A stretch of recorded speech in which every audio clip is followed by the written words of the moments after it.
Hindus in the West are sometimes invited to give a talk explaining their religion at a local college, schoolroom, interfaith group, or even a Christian church.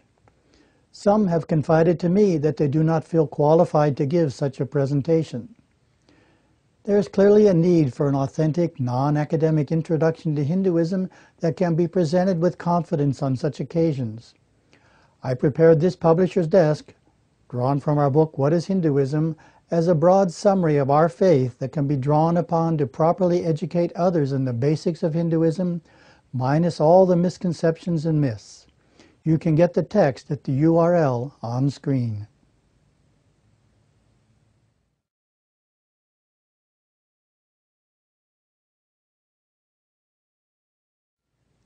If you ask Google, what is Hinduism, you will get some 39,000 results.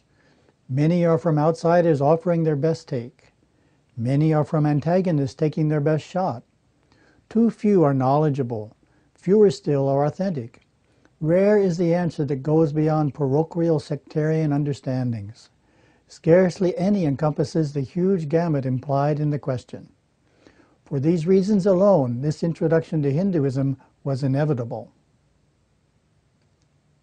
Hinduism Today magazine founder, Satguru Sivaya Subramanya Swami, well understood the challenges that all religions face in today's world, whether from outside or within.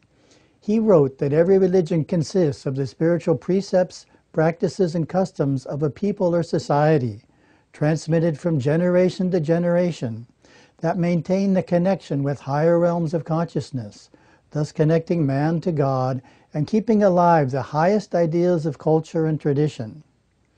Gurudeva, as he was affectionately known, observed that if this transmission misses even one generation, a religion can be lost for all time, left to decay in the dusty libraries of history, anthropology, and archaeology. He strove to protect the religion he loved so dearly. He would ask rhetorically, where are the once prominent religions of the Babylonians, Egyptians, Aztecs, Mayans, American Indians, or Hawaiians? Little remains of them. Not long ago it was feared by some and hoped by many that Hinduism, the religion of 1 billion people, 1/6 of the human race living mostly in India, would meet the same fate. That it survived a history of religious conquest and extermination that wiped out virtually every other ancient religion is exceptional. Ironically, this noble faith, having withstood the ravages of invasion, plunder, and brutal domination by foreign invaders for over 1,000 years, stumbled into the 20th century to meet the subtler forces of secularism and the temptations of materialism.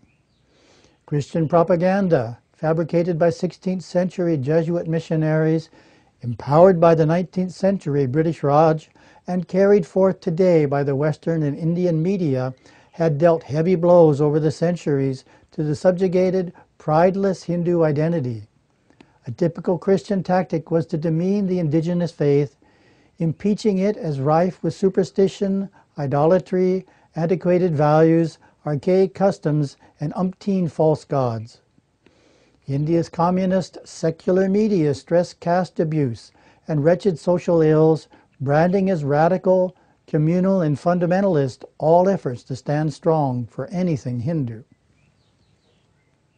But an unexpected Hindu resurgence has burst forth across the globe in the last 20 years, driven in part by the Hindu diaspora and in part by India's newfound pride and influence. Hinduism entered the 21st century with fervent force as recent generations discovered its treasures and its relevance to their times. Hinduism is going digital, working on its faults and bolstering its strengths. Leaders are stepping forth. Parents are striving for ways to convey to their children the best of their faith to help them do better in school and live a fruitful life. Temples are coming up across the earth by the thousands. Communities are celebrating Hindu festivals, parading their deities in the streets of Paris, Berlin, Toronto, and Sydney in grand style without worrying that people might think them odd or pagan.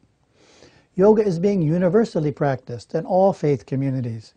Eloquent spokesmen are now representing Hinduism's billion followers at international peace conferences.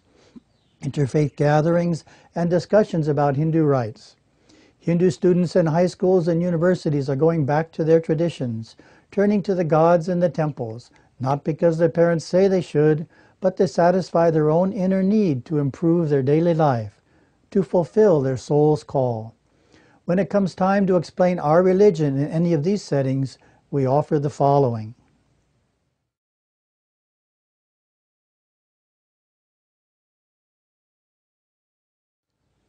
A major reason why those new to Hinduism find it difficult to understand is its diversity. Hinduism is not a monolithic tradition. There isn't a one Hindu opinion on things, and there is no single spiritual authority to define matters for the faith. There are several different denominations, the four largest being Vaishnavism, Saivism, Shaktism, and Smartism. Further, there are numberless schools of thought, or sampradayas expressed in tens of thousands of guru lineages, or paramparas. Each is typically independent and self-contained in its authority. In a very real sense, this grand tradition can be defined and understood as 10,000 faiths gathered in harmony under a single umbrella called Hinduism, or Sanatana Dharma. The tendency to overlook this diversity is the common first step to a faulty perception of the religion. Most spiritual traditions are simpler, more unified, and unambiguous. All too often, despite its antiquity, its profound systems of thought, the beauty of its art and architecture, and the grace of its people, Hinduism remains a mystery. Twisted stereotypes abound that would relegate this richly complex, sophisticated, and spiritually rewarding tradition to little more than crude caricatures of snake charmers, cow worshippers, and yogis lying on beds of nails. Fortunately, there is an easier, more natural way to approach the vastness of Hinduism. From the countless living gurus, teachers, and pundits who offer clear guidance, most seekers choose a preceptor, study his teachings, embrace the sampradaya he propounds, and adopt the precepts and disciplines of his tradition. That is how the faith is followed in actual practice. Holy men and women, counted in the hundreds of thousands, are the ministers, the defenders of the faith, and the inspirers of the faithful.